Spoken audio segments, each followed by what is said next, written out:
Hello, this is Jessi Sletten from Empowering Postpartum, and welcome to the Spanglish World Networks on Zingo TV channels 250 and 251. Please remember to download both the Zingo TV app on the respective app stores on iOS and Android devices. And while you download, make sure to rate and leave a comment. The app is totally free. And Zingo TV is also available on Google Chromecast, Amazon Fire and Fire Sticks, Roku and Roku Sticks, and also on all smart TVs 2016 and forward. Hello again, everybody. I'm so excited to be here again. I am Jessi Sletten, and I am your postpartum empowerment coach, helping you feel confident, prepared, and holistically supported for your unique journey into parenthood. And I am so stoked to have a very special guest today. I have Lauren Haxby here with me, and she is just not only a wonderful human being, but she is also a labor and delivery nurse and a mama of two. And we also have a little special guest. Her little baby bub is with us today too. So Lauren, welcome, welcome, welcome. I'm so excited to have you here. And we're going to be talking about some really cool stuff today. But before we dive into it, I'd love for you to just introduce yourself and say hello. Yeah, definitely. Thank you so much for having me. I'm so excited to be here. My name is Lauren Haxby. Like Jessi said, I'm a labor and delivery nurse, and I have been for about 6 years. And I just recently made the transition to 2 small children. My oldest is going to be 4 in May, and then this little one is 3 months old. Yay, yes. Oh, I'm just so happy to have you here. And your experience is just such a unique one because you came from kind of this realm of labor and delivery, right? And so I love hearing your story and your perspective on how, even with all of that knowledge, motherhood was still a little bit of a shock of everything that happens, and just something that even somebody like you with the skill sets that you have and the knowledge, it's still were taking you by surprise in some ways. So we have worked together before. We were on a podcast a while back, and Lauren and I did a coaching session where we helped prepare you for your second postpartum experience. And during that podcast, you shared your story and your truth about your first birth and your first postpartum experience and how you really entered into motherhood. So I'd love if you feel comfortable to share kind of about that journey, and then we can talk about the second one and how we worked together. Yeah, totally. This is how it's going. This is life with a baby. This is it. Yeah, my first delivery was very medical. I was in a hospital. I was induced. I had an epidural. I had all the drugs. Ended up day 2 postpartum septic with endometritis. So that was cool. Probably an undiagnosed tongue tie for Maeve. And then just kind of the recovery postpartum. Very interesting because I feel like, especially first-time moms, you go into it being like, oh, labor and delivery, like it's the thing. Like, this is what I'm gonna prep for. This is what I'm getting my doula for. This is what I'm watching TikToks on, and all that. And it's like, yes, labor and delivery is super important, and I do feel like that experience shapes how your postpartum is going to go. As long as, if you feel supported and empowered in your labor, then I really do feel like that translates into postpartum. But we don't really plan for postpartum, especially with your first. You're just like, okay, like I have this big, wonderful event, which is labor and delivery. It's, kind of akin to like getting married. Like you do all this planning and this prepping for your wedding day, and then you're married and you're like, oh, how do we marriage? How do we like move forward? Yeah. For that, So I feel very similarly in that aspect as far as like labor and delivery and postpartum goes. So in my second trimester, we had gotten together and kind of chatted about like what my plan was postpartum, what my goals were going to be, and just kind of like having a setup. And I feel like that so many times, especially like in my late third trimester and then very newborn, I would be like, remember what Jessi said? And To get a t-shirt, what would Jessi do? What would Jessi say? I mean, WWJD, right? It works. It's perfect.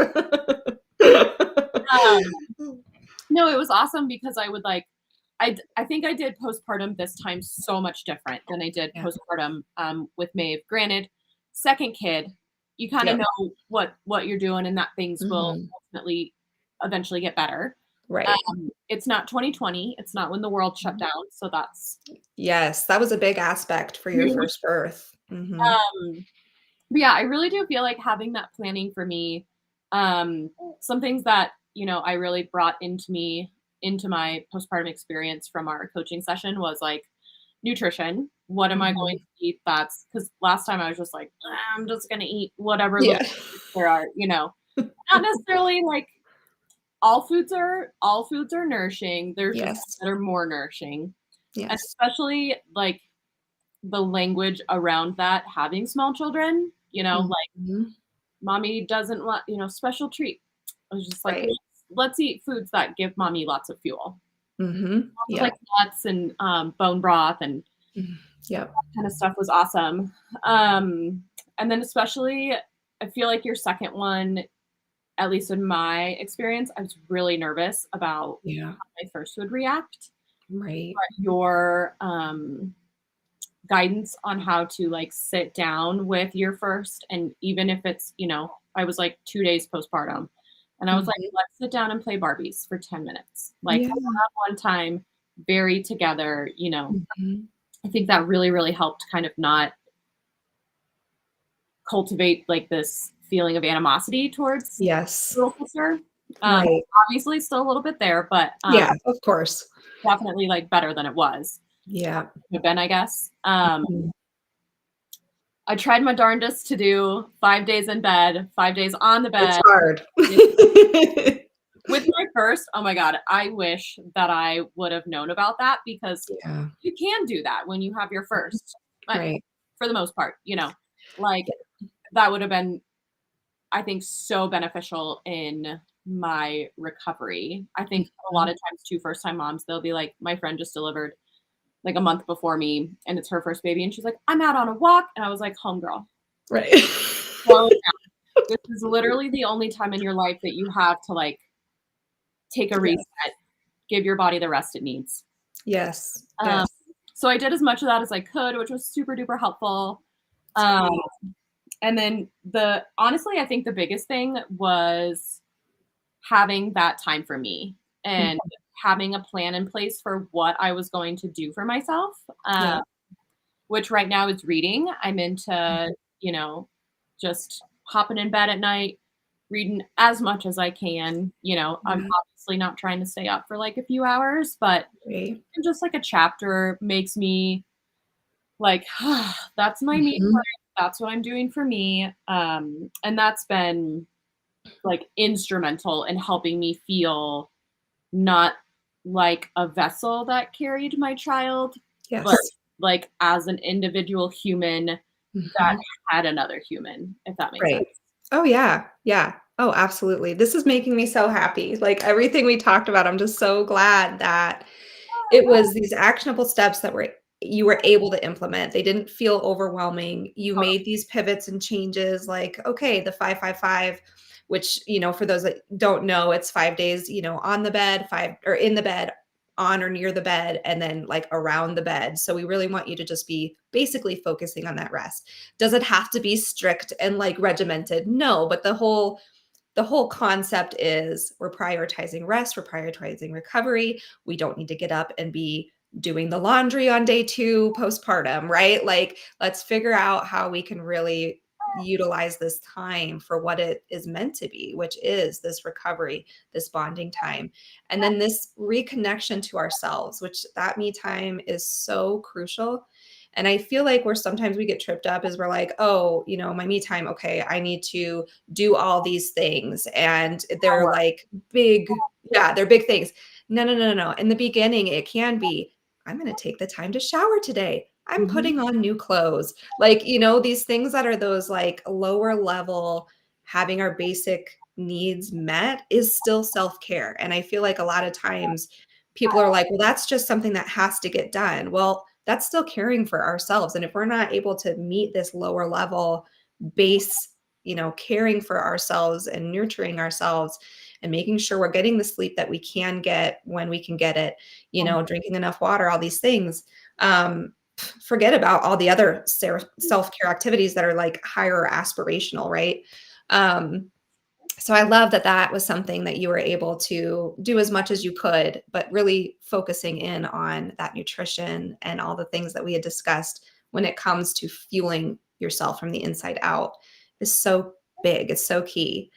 Um, and I'd love to just kind of talk a little bit about the birthing experience because I loved what you said at the beginning, where, you know, it's so true. How we birth really does shape not only that postpartum period, that immediate time of the fourth trimester, but really how we like build the foundation of our parenthood, right? And how we connect with our children and all these things. And so that was something that I'd love for you to kind of chat about your two experiences where, you know, the first one, even though with all your knowledge and experience as a labor and delivery nurse, you know, you still kind of felt like you were not in control of your own birthing experience and it felt medicalized and all these things.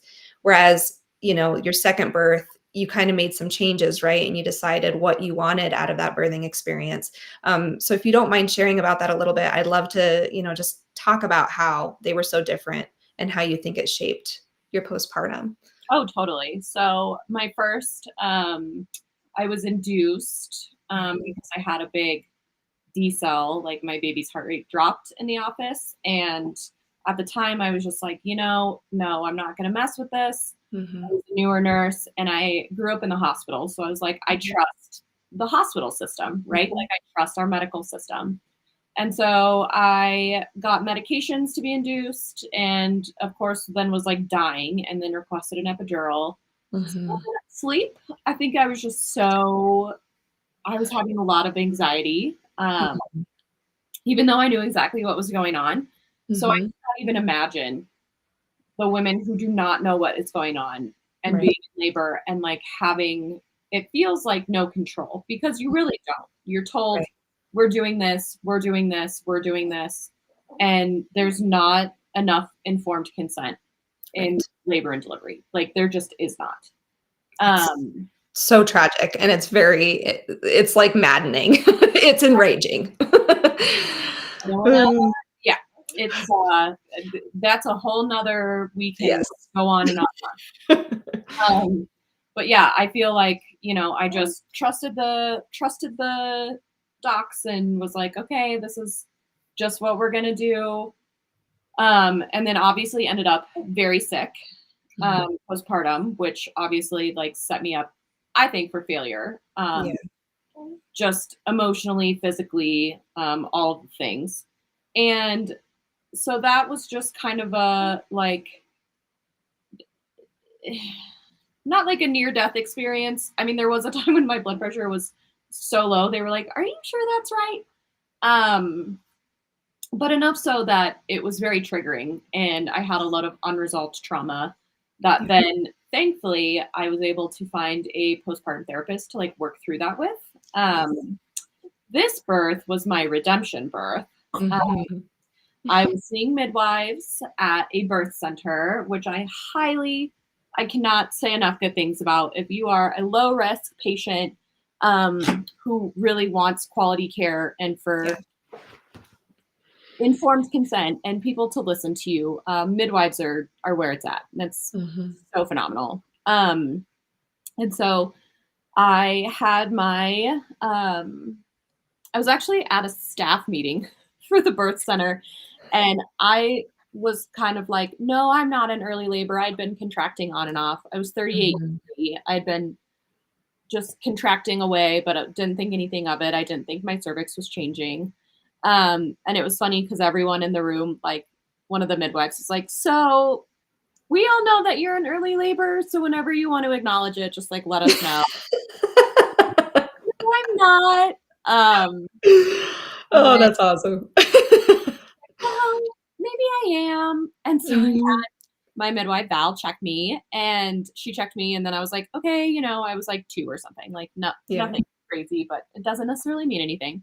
right. And then my water broke and I was like, oh, Oh, well, there we go. just in labor. Um, and then nothing really happened. I tried, just kind of stimulating labor, nipple stim, Mhm, all the things. mhm. Yep. Ended up taking castor oil. Okay. It didn't taste as terrible as I thought it would. And essentially, from the time that the castor oil kicked in to delivery was like an hour and a half. Oh, wow. Fast Wow. and furious. Fast, fast. Yep. Yes. And that's actually what my experience was too with my second. I was like, I barely made it out of the elevator. My babies are just like, all Yeah, right, we're here. Let's party. pretty much. Yeah. So yeah, it was wonderful. I had a doula. Obviously, I had Yes. my midwives, and because I work at the birth center as well as the hospital, but because I work at the birth center, it was pretty much everybody was there. Yeah. So I had like unbounding support, which was amazing. Yes. My acupuncturist came at one point to try and Oh, like get me to stimulate into labor. yeah. It was just like such a community event, and Yes. I really felt like the support, which was Mhm. phenomenal. And I Yeah. think is what carried me through being able to have an unmedicated birth. Mhm. You're okay. Are you sad? Are we us talking about your birth? She's like, Um, "Hey, this is personal." could have stayed there forever.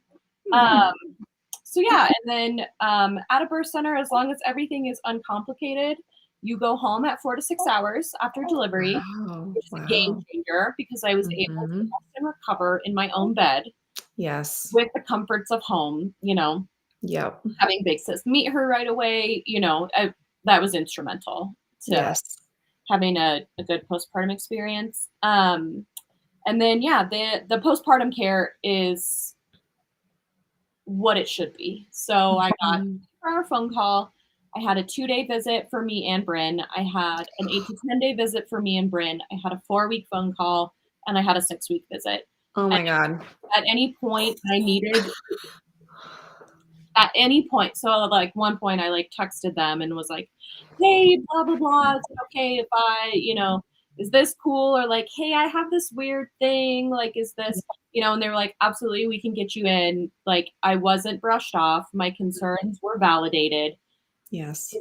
It was just, I felt so supported. Obviously, Mhm. like having that background that I do, I guess you just assume that you're going to be like good. Mhm. You're not. Right. Nothing Right.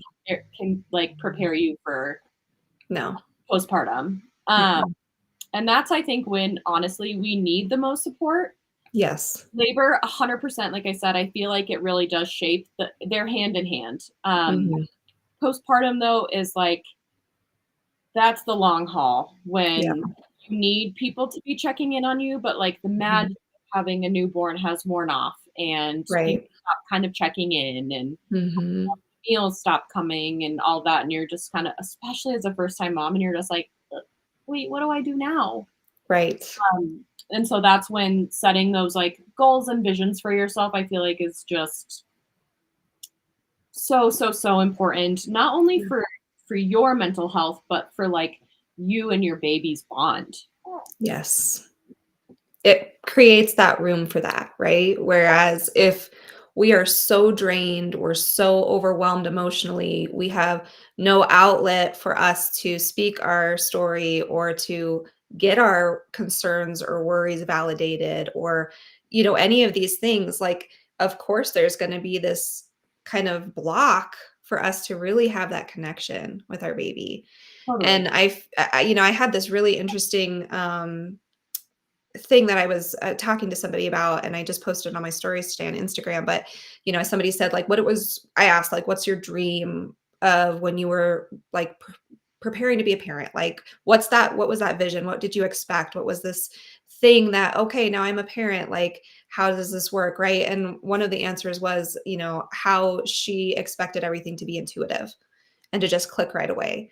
right? And that is one of those really, I think, detrimental things that we as a society kind of just assume, right? And it's like, oh, something's just going to click within you that you've carried with you your whole life, and you're going to exactly know what to do, right? And then that's not the case at all for the vast majority of us. Yes, there's things that we can trust our instincts on, but at the end of the day, mothering and parenting is a learned skill. Learned skill, It's a 100%. learned skill. And I think, and same with breastfeeding or whatever, all these things in parenthood. And so I loved what you said about having this community, right? Because that is so true. And that's what we don't have automatically set up in our culture, right? Whereas in other cultures, postpartum is revered as the sacred time that it should be. And there's a whole community of people that surround the birth giver and the baby. And it's a sacred time. Here we don't have that. And so I loved what you said about you built your own village, right? Kind of like we talked about in our postpartum planning. It was like you had your acupuncturist, you had a doula, you had all these things that you put into place for the birth room. But then you also had the support in postpartum from your birth team, but also, some other areas. And I know when we talked about on the podcast, we talked a little bit about who your go-to people were going to be, right? In your familial circle or your friends and all of those things. Do you feel like that was also like a big part of that postpartum experience for you, having that support there? Oh yeah. I mean, Yeah. so, my mom and I, and after we had our talk, I was like, hey mom, like, here's the sitch. Like, Yeah. know that I'm going to really be leaning on you because Hmm. you all, already watched my older kid. Um, Right. but Michael has to go back to work after a week because there's no such Mhm. thing as paternity leave in the United States. Ugh, right. Also no guaranteed maternity leave. So, So cool. Yeah. And so I was like, hey mom, like, we're gonna, I'm definitely gonna be leaning on you to Yeah. help me through this time. And it was Right. because she would come over and just take care of Maeve, and then I Mhm. would have just Bryn. Right. Or there was like a few times where she would have just Bryn and I would take Maeve to Mhm. have some mom-daughter time. Yeah. Um, Another huge amazing person is my friend Natalie, who is Mhm. also an IBCLC.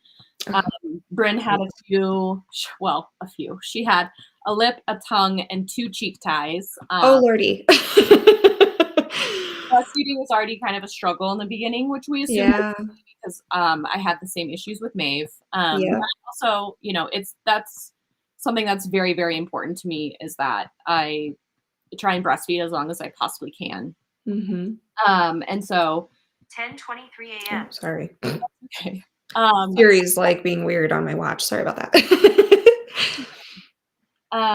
So yeah, I had her. She came over and did some in-home consultations for me, Yes. and was able to be like, hey, and then another huge thing which we had kind of talked about was being around other moms Yes. with little babies who know what Mhm. you're going through. Yeah. So there was a feeding group at my birth center Love it. every Friday at Seasons at 10 a.m. But it's run by my friend who's the IBCLC, and usually another IBCLC is there as well. Yeah. And so you can just go and like be like, yeah, this sucks. Like, we're triple feeding, and Yeah. there's solidarity and there's understanding, Mhm. and it's just a very safe place for you to be like, this is what we're going through. And so that was super duper helpful to be in the same situation as somebody else and to have Yeah. other people validating, my feelings and being like, we don't, we have maybe like this little piece of advice for you, but like, solidarity, sis. And you're Yep. like, thank you. Right. Yeah. I Um, just needed to hear that. like, be away from the house for an hour and a half and Yes. be around other moms with littles and get help on your breastfeeding or, Yeah. whatever however you're feeding your kid. And so yeah, that was huge to have that. I just feel like overall I have had so much more support this go around, and I feel like I know more now, and Mhm. I am not afraid to advocate for myself.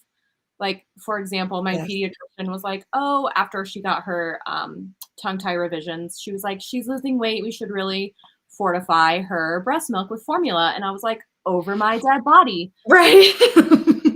Not like formula's the devil, but just in my Right. case, I really prefer to not use it. Um, Right. I just don't want her to have any more issues than she's already having. Right. And so I was just like, no, thanks, but no, Mhm. like I Right. don't have that hesitation to advocate for myself and know, and that's where the intuition piece comes in. Yep.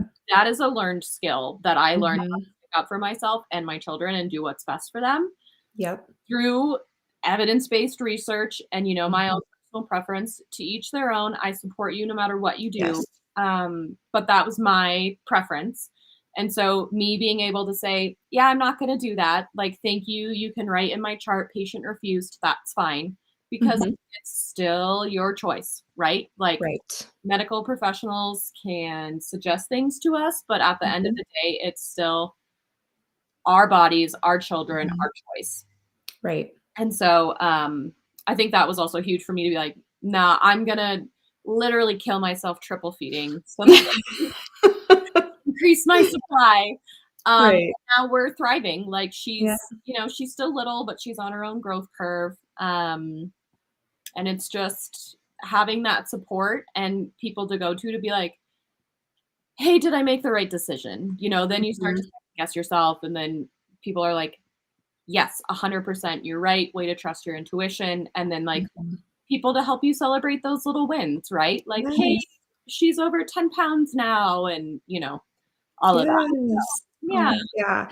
Yeah, that self-advocacy piece was definitely a learned skill for me as well because I just as a recovering people pleaser, it's very hard for when there's this, dynamic of power, that's a little off based, right? When we're Well, speaking with the medical community, and it's like they're the professional, I should listen to them, and while, yes, they are trained, in certain areas and they are experts, and we should at least, take that in as something to consider, right? yes. But you felt empowered because you had the support Yep. of having your, lactation, support person, right? And so you could work with her on a plan and have that support where you are monitoring her weight gain and all these things. It's not just like, you're making this choice because you've already decided no formula. Like you were still weighing, all of the options that were put out in front of you. Totally. But I think that's the key right there is like feeling empowered enough to say, thank you for your advice. I'll take it under advisement. I'm going to work with my lactation professional to figure out if this is something feasible that we can work out. And then on the other side of it too, like if triple feeding is really like weighing you down or it's causing problems with your own self-care or nourishment or any of those things and it's just not working for you, then that's okay too. But, we have to monitor our own bodies, our own feelings and how things are going for us and then make those decisions that are informed like you talked about.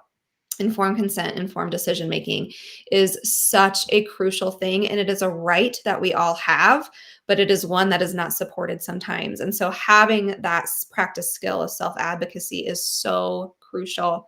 And then having that support around you to help say, yes, like we're here, we're validating, we are on your side because we want what's best for you and not just focused on the baby all the time, right? Because I talk about this all the time. Like the minute birth happens and baby's here, we see this shift immediately where all eyes are on baby, right? And the birth giver kind of goes to the background. We check on you, we make sure that your vitals are good and all those things. But, as far as like, are you thriving? Are you, transitioning into this role? Okay. None of that's there, No. right? None of that is there. And so building our own village with that in mind, with that intention in mind of I want those people who are there for me, Yeah. right? And of course, the baby, of course, of course. But that's kind of natural. That happens more naturally for the baby. It doesn't happen for me as the birth giver. And so really being intentional about curating your village and having these people who are both professional and, your cheer squad, right? Who are there to help you and who can connect with you and really feel like they're there for you is so important. So I just love that you know, as we talked about finding, these groups to get into, you found the one that really resonated with you and it was where you needed it the most too for your support around your feeding journey. So I just love that. And I'm so happy that you had that for yourself.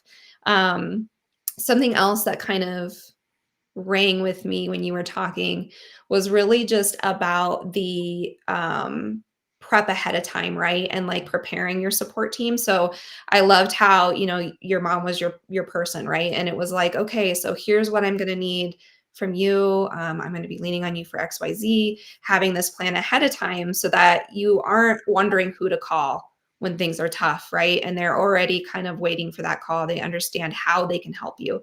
Yeah. Because a lot of times we have people who are supports, but they don't know how to help you the right way that you need it, right? And so that can be really hard. No, no, no, no, no, no. Yeah, I'm gonna hold my own baby. You can go do the exactly. dishes. Exactly. Exactly. Yes.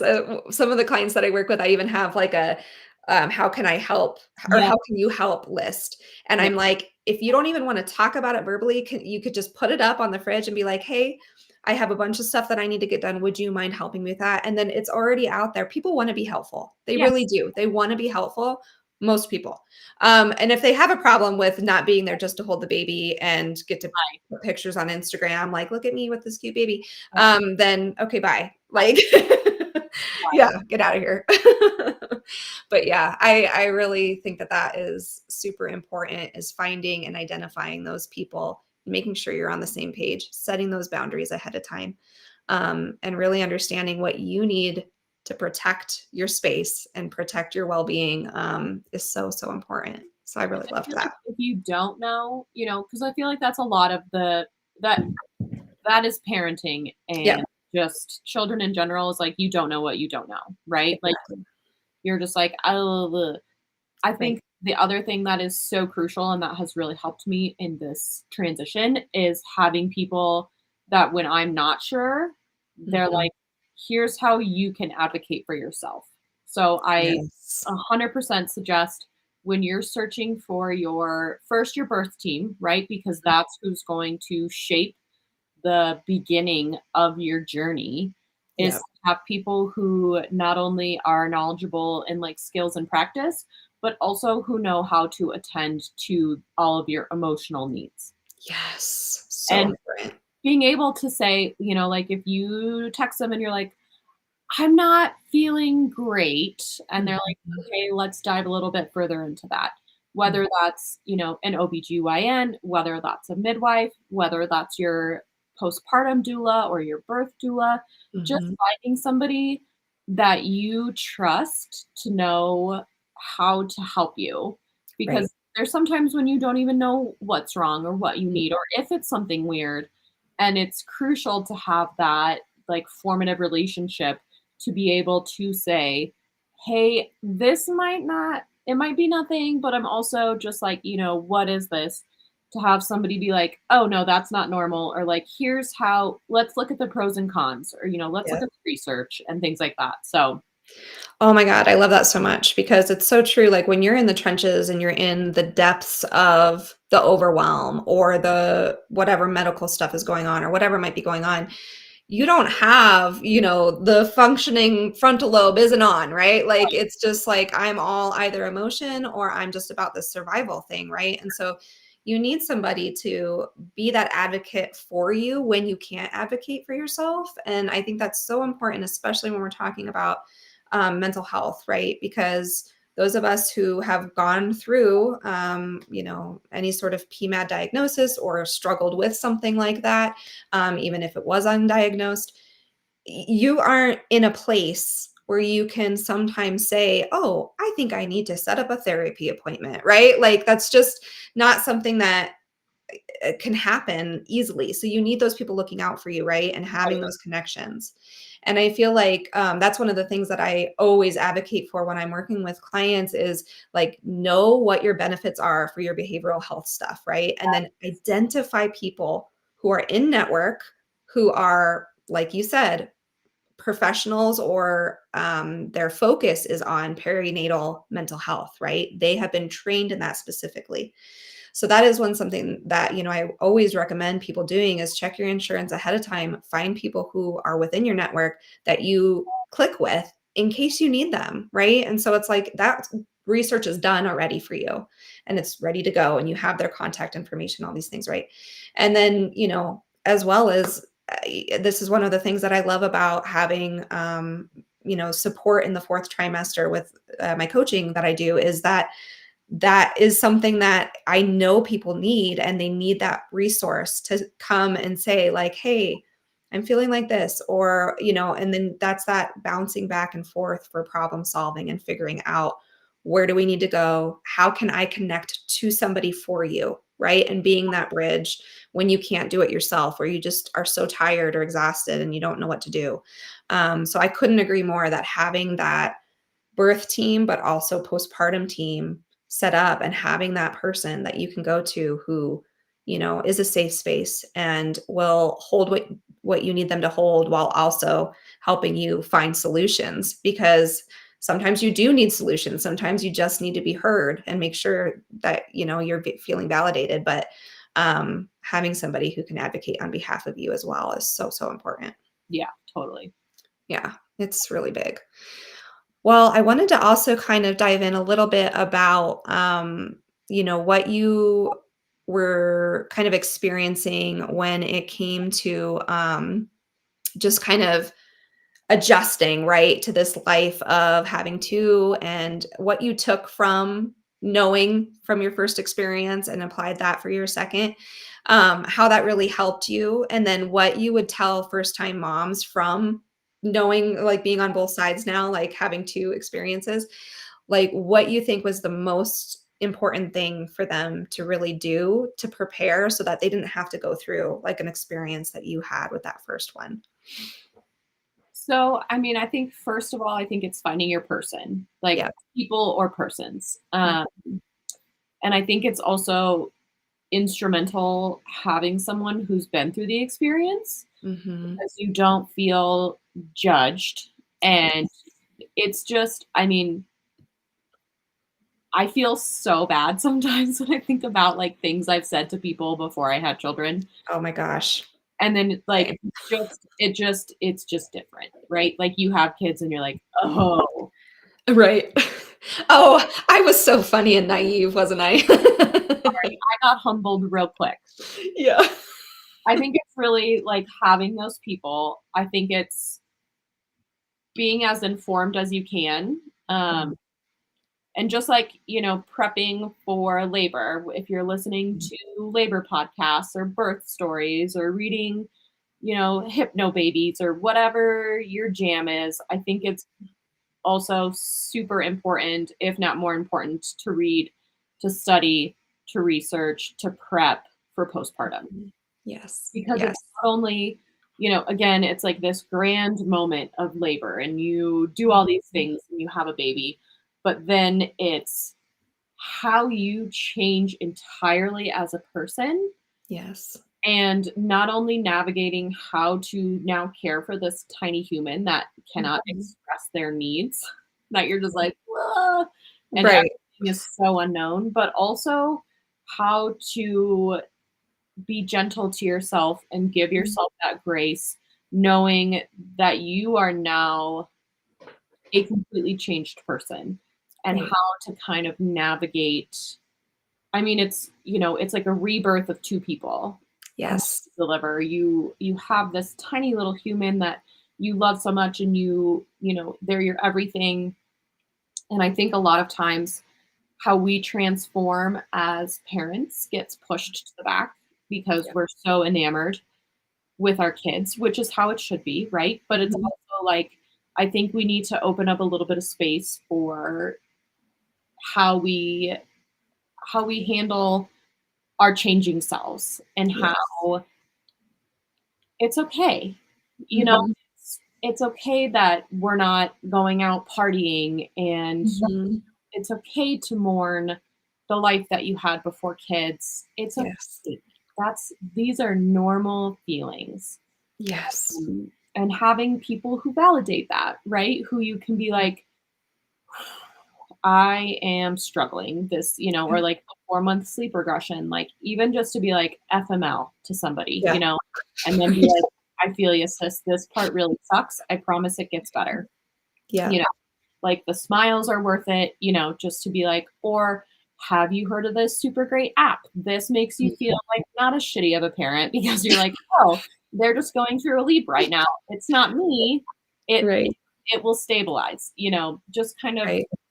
having those people. And then if you don't know the answer to something, or you don't know like what to do about something, knowing where to look or who to turn to. Yes. I feel Because like there's a lot of BS out there too, and we get trapped in those rabbit holes of Google. I Yeah. have to just like screenshot the Google history from like the first month postpartum, I know.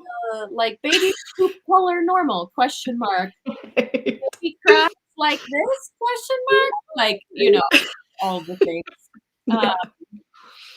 but yeah, I mean, I feel like also my first, I don't think that I didn't recognize the signs of postpartum depression. Yes. I was so much in the thick of it, and I just was like, okay, this is my new normal. I Right. just feel empty inside, and I feel like I can't bond with my baby, and all these things. Not knowing that that was postpartum depression. Right. Zoloft, game changer for this.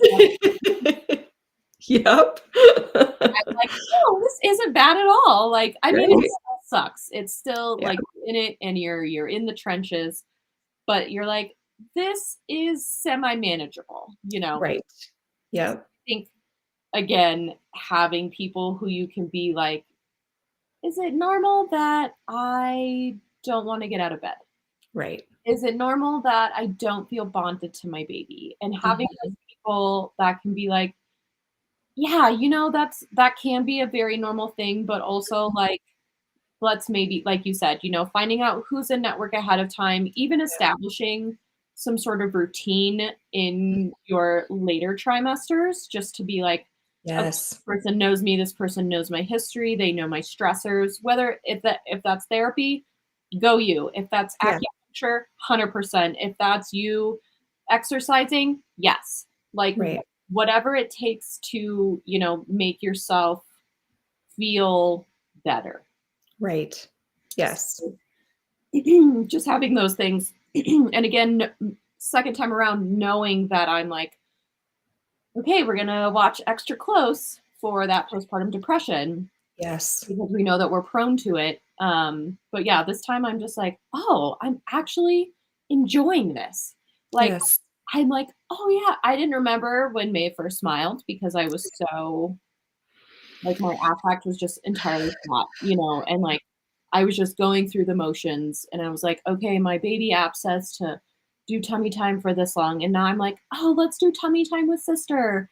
It's Yes. just, it's so different this time around again, because I feel like I prepped and I planned for it. And I was like, and I set intentions, right? I said, I'm going to do, I'm going to read, I'm going to try and read, however many books this year, whatever. And I'm gonna like I'm a crazy person, but I signed up to run a relay for the Colfax Marathon. Like, Wow, go you. wow. Right. Like setting intentions and saying Yes. like this is how I am going to respect myself, Mhm. and this is how I'm going to empower myself to be able to have the best postpartum experience that I can. Right.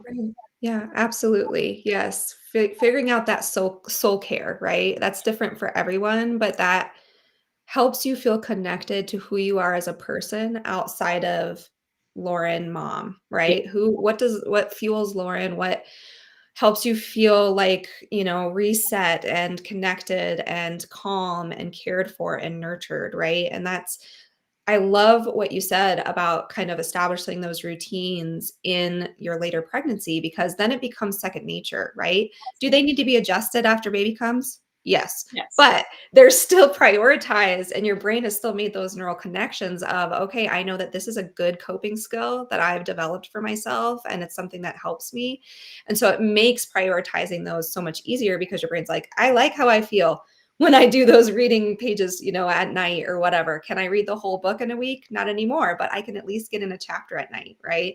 Yes. And really like knowing what that is for yourself ahead of time is so, so important. You had like so many gems in that like last thing that you said, but I just really love how, we talk about in this episode, how we're talking about really understanding that shift in our own selves, right? And understanding that that will be something that we are also experiencing in postpartum is this shift in identity and how we are growing as a person as well as growing as a parent, right? And the things that are changing and shifting and taking the time to hold space for mourning the losses that you are sad about from your pre-pregnancy life and who you are, right? Like with each season, I feel like a new version of ourselves emerges and we can celebrate those changes and also not feel shame around if we are grieving over some of those losses too, right? So I really loved how you said that because I think it's so important that there is with the birth of a baby is there's also the birth of a mother and that mother didn't exist before unless even with a second time around that version of that mother or that birth giver didn't exist before. And so giving ourselves that grace, like you said, to like become and unbecome, right? And it's this constant state of transformation. And really putting an intention around allowing that time for that instead of just being completely consumed by this new role, because that happens for so many of us. And I know that was my experience and your experience. We're just so consumed by caring for baby and all the things that, we experience as new parents that we let ourselves just slip away. And that's not what we want. It's our postpartum experience too. So thank you so much, Lauren. This has been incredible. I have had so much fun with both of our talks that we've had here. I just want to really quick, say that if you are looking for a comprehensive postpartum plan with the guidance and the support once baby arrives, I really encourage you to check out my Empowering Postpartum Coaching Program on my website, on the Work With Me page, and I would be honored to help you as well, just like I did with Lauren. Um, and just as a quick reminder, this show can also be heard on the Spanglish Radio Network. Please check out the spanglishworld.ca website for all the news and programming. Spanglish World, watch it, hear it, read it, download it, and live it. And Lauren, before we sign off, I just want to say thank you again for your time and for sharing your story. And is there one last minute thing that you would say to a new mom? You got this, sis. Yes, and we're all here. Solidarity, All right? It's just yep. Just know who to reach out to. And, if you know of anybody who is pregnant or expecting and doesn't know where to start, feel free to DM me. Like, yes. we are a community. We are here for you.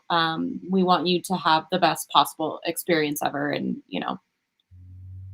we support you and we love and honor you. Yes, absolutely. That's beautiful. And I'll say the same, my DMs are always open. Catch me on Instagram at empowering_postpartum. Lauren has her handle up here too, if you guys want to connect with her. And, the more we share about our story,